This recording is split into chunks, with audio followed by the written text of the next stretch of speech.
Dan Illman, Mike Beer, race number 9 at Del Mar on Sunday is the Grade 3 Green Flash Handicap. Some nice turf sprinters running 5/8 of a mile, $150,000 is the purse. Let's take a peek at this field. This is the seasonal debut for last year's Breeders' Cup Turf Sprint runner-up.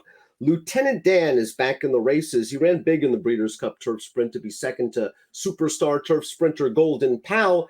This is a long layoff. He's won well-off layoffs in the past. Yeah, it feels like, I mean, you never know. He's 6 years old now. I suppose things could change, but, just going on his past performances, layoffs don't seem to be a big deal for this horse. He was awful good last year. It was only 4 starts, Dan. He ran great in all of them. He won this race with a triple-digit buyer. I thought he probably ran one of the more underrated races on Breeders' Cup weekend last year, while only second best. I mean, if he shows up and runs his good race, this field's in trouble.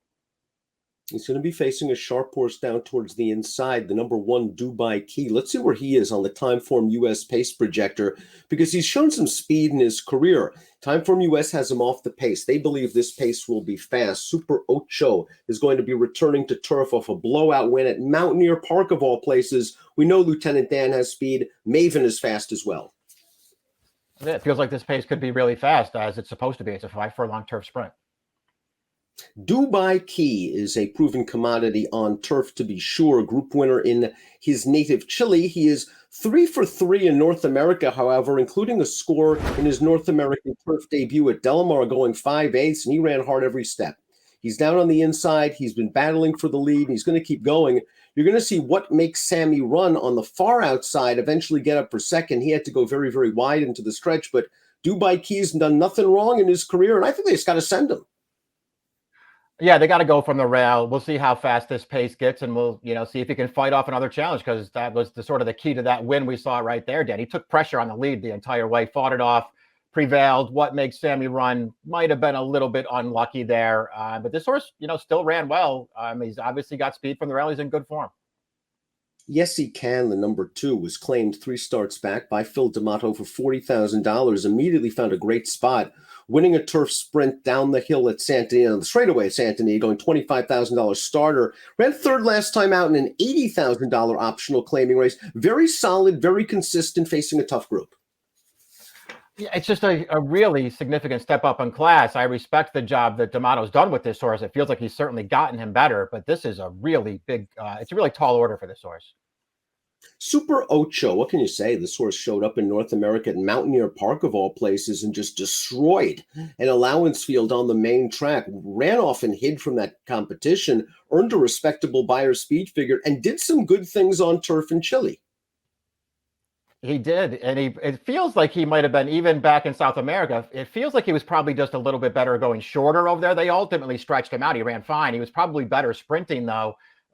Listen, you never know what you're going to get with these South American imports. This horse ran big in his first start up here, though. And if you don't think he's going to show speed, check out the last workout. He breezed, well, he didn't breeze. He went 4 furlongs in 45-1. He blazed a half mile that day. Expect speed. The 4 is Lane Way. And this horse, I think, could benefit from his most recent start. It was his first race off of a lengthy layoff. He ran second in a second-level allowance behind Coulthard, who's also in this race. I think he's going to be a lot tighter for this start. And I think they found what he wants to do, and that's sprint on the turf.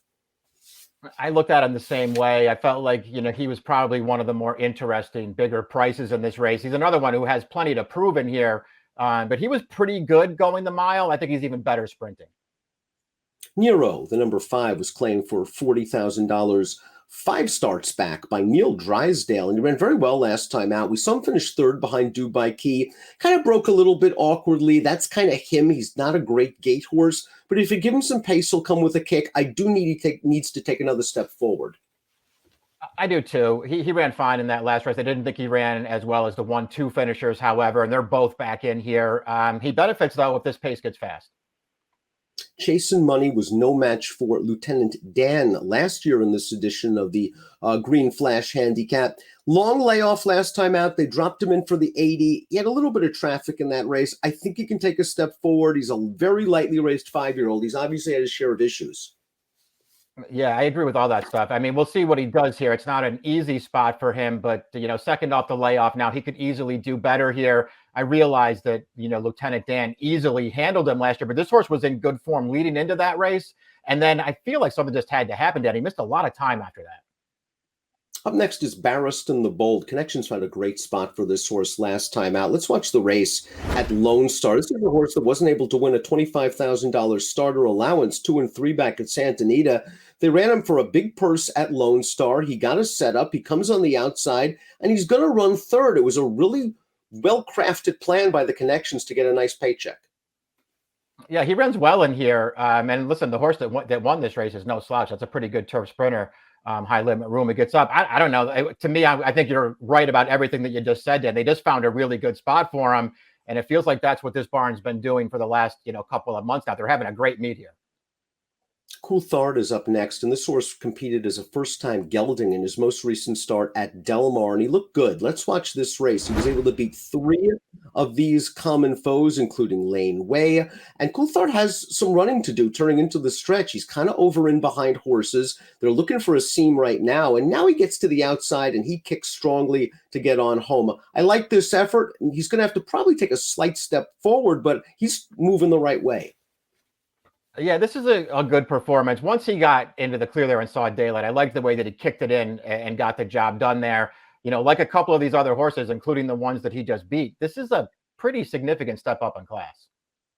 Popular Calbred Lieutenant Dan makes his first start off of a lengthy layoff that did not bother him last summer at Del Mar. He returned from an even longer layoff to win his second level allowance, then won the Green Flash and looked very, very good doing so, up and on the pace, winning very easily. He then won the Eddie D, and in the Breeders' Cup Turf Sprint, he was bet down to 9-2 against Golden Pal, and they ran 1-2 all the way around the track. He gives Golden Pal a little scare at the 3/16. Golden Pal's very, very good, however. He would come back to win the Shakertown in his seasonal debut with a 110 buyer. This is a really good performance at the Breeders' Cup. He's not giving an inch to a really good horse through the stretch, and he just dusted the rest of that field. I mean, he ran a huge race at the Breeders' Cup last year. He went into that race in really good form. Listen, he's going to be a short price in here, so you have to, at least concern yourself a little bit with the layoff. But if he shows up and runs his good race here, I'd be surprised if this field could beat him. If the pace is fast, it really helps the 10. What makes Sammy run? A horse getting blinkers for the first time. We saw him finish second at Dubai Key earlier on. And as you mentioned, maybe he was a little bit unlucky. He sort of saved ground. He had to come all the way around, turning into the stretch while the winner saved all the ground. And he was running at the end of that race. He's also given some decent performances 2 and 3 starts back. I thought his Jaipur is a little bit underrated. He kind of saved ground, gradually altered out, and was running a little bit at the end of that Grade 1 race. It's really all about pace and trip for him. Yeah, it is. I think he had a legit excuse last time. I don't want to take anything away from the race that the winner ran there, but this horse really got forced out at the top of the stretch, and it cost him position and it cost him ground. He ran well to make it as close as he did. I personally, Dan, I've been a big fan of his for a while. I didn't love either of his races in New York, but his form sprinting on the turf in Southern California is really, really good. Maven, the number 11, completes the field. Former Wesley Ward trainee, really started off his career like he could be something. Won his first 2 starts, was one of those Ward horses that chipped overseas. He actually won a Group 3 race in France. Dropped down into $40,000 optional claiming competition last time out. Showed his usual speed. Got away with a pretty easy pace against this sort of competition and sprinted on home. Now it's a much faster pace scenario, but he does have back class. He does. We've seen this from him before, though, where he, when he gets control of things, he's a really dangerous horse.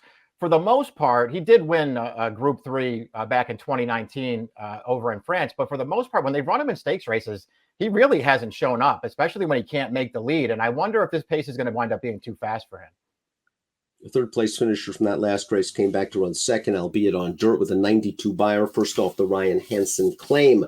Top pick time for the Green Flash. Lieutenant Dan, I think, is the horse to beat despite the layoff. He doesn't need the lead to win, and he should be sitting in a very good position when they turn for home. Yeah, I just think he's way the horse to beat in here. Your top pick, what makes Sammy run? I have him second. To me, he was the most interesting alternative, Dan, but I'm going to take the favorite on top.